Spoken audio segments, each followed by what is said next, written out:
समय श्री महादेव जी पार्वती के साथ भ्रमण करते हुए मृत्युलोक में अमरावती नगरी में आए। वहां के राजा ने शिव मंदिर बनवाया था, जो कि अत्यंत भव्य एवं रमणीक तथा मन को शांति पहुंचाने वाला था। भ्रमण करते समय शिव पार्वती भी वहां ठहर गए। पार्वती जी ने कहा, हे नाथ, आओ आज इसी स्थान पर चौसपान से खेलें। खेल प्रारंभ हुआ। शिवजी कहने लगे, मैं जीतूंगा। इस प्रकार उनकी आपस में वार्तालाप होने लगी। उस समय पुजारी जी पूजा करने आए। पार्वती जी ने पूछा, पुजारी जी बताइए जीत किसकी होगी। पुजारी बोला, इस खेल में महादेव जी के समान कोई दूसरा पारंगत नहीं हो सकता, इसलिए महादेव जी ही यह बाजी जीतेंगे। परंतु हुआ उल्टा, जीत पार्वती जी की हुई। अतः पार्वती जी ने पुजारी को कोढ़ी होने का श्राप दे दिया कि तूने मिथ्या भाषण किया है। अब तो पुजारी कोढ़ी हो गया। शिव पार्वती जी दोनों वापस चले गए। कुछ समय पश्चात अप्सराएं पूजा करने आईं। अप्सराओं ने पुजारी के उसके कोढ़ी होने का कारण पूछा। पुजारी ने सब बातें बता दी। अप्सराएं कहने लगी, पुजारी जी आप 16 सोमवार का व्रत करें तो शिवजी प्रसन्न होकर आपका संकट दूर करेंगे। पुजारी जी ने अप्सराओं से व्रत की विधि पूछी। अप्सराओं ने व्रत करने और व्रत के उद्यापन करने की संपूर्ण विधि बता दी। पुजारी ने विधिपूर्वक श्रद्धाभाव से व्रत प्रारंभ किया और अंत में व्रत का उद्यापन भी किया। व्रत के प्रभाव से पुजारी जी रोगमुक्त हो गए। कुछ दिनों बाद शंकर पार्वती जी पुनः उस मंदिर में आए तो पुजारी जी को रोगमुक्त देखकर पार्वती जी ने पूछा, मेरे दिए हुए श्राप से मुक्ति पाने का तुमने कौन सा उपाय किया। पुजारी जी ने कहा, है माता, अप्सराओं द्वारा बताए गए 16 सोमवार के व्रत करने से मेरा यह कष्ट दूर हुआ है। पार्वती जी ने भी 16 सोमवार का व्रत किया, जिससे उनसे रूठे हुए कार्तिकेय जी भी अपनी माता से प्रसन्न होकर आज्ञाकारी हुए।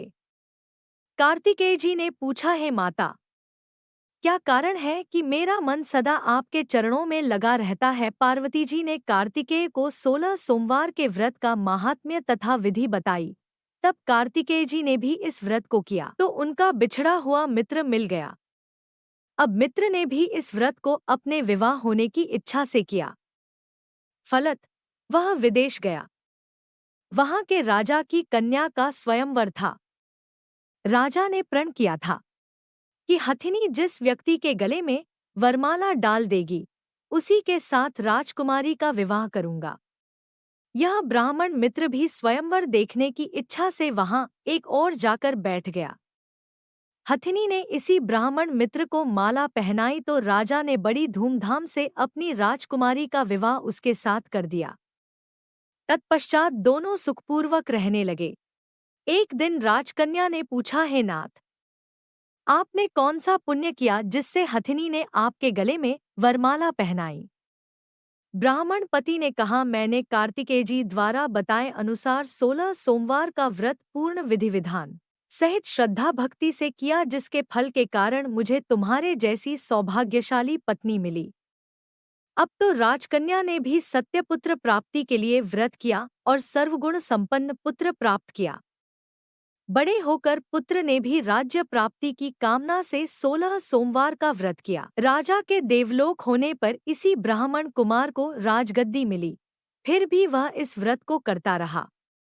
एक दिन उसने अपनी पत्नी से पूजा सामग्री ले चलने को कहा, परंतु उसने पूजा सामग्री अपनी दासियों द्वारा भिजवा दी। जब राजा ने पूजन समाप्त किया तो आकाशवाणी हुई कि हे राजा, तुम इस पत्नी को त्याग दो, नहीं तो राजपाट से हाथ धोना पड़ेगा। प्रभु की आज्ञा मानकर उसने अपनी पत्नी को महल से निकाल दिया। तब वह अपने भाग्य को कोसती हुई एक बुढ़िया के पास गई और अपना दुखड़ा सुनाया तथा बुढ़िया को बताया, मैं पूजन सामग्री राजा के कहे अनुसार शिवालय में नहीं ले गई और राजा ने मुझे निकाल दिया। बुढ़िया ने कहा, तुझे मेरा काम करना पड़ेगा। उसने स्वीकार कर लिया। तब बुढ़िया ने सूत की गठरी उसके सिर पर रखी और बाजार भेज दिया।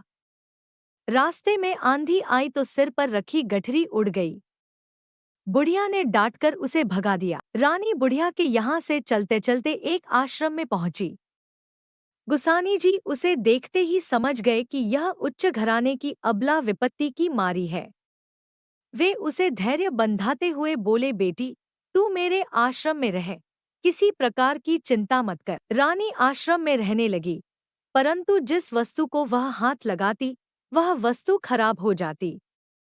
यह देखकर गुसानी जी ने पूछा, बेटी, किस देव के अपराध से ऐसा होता है?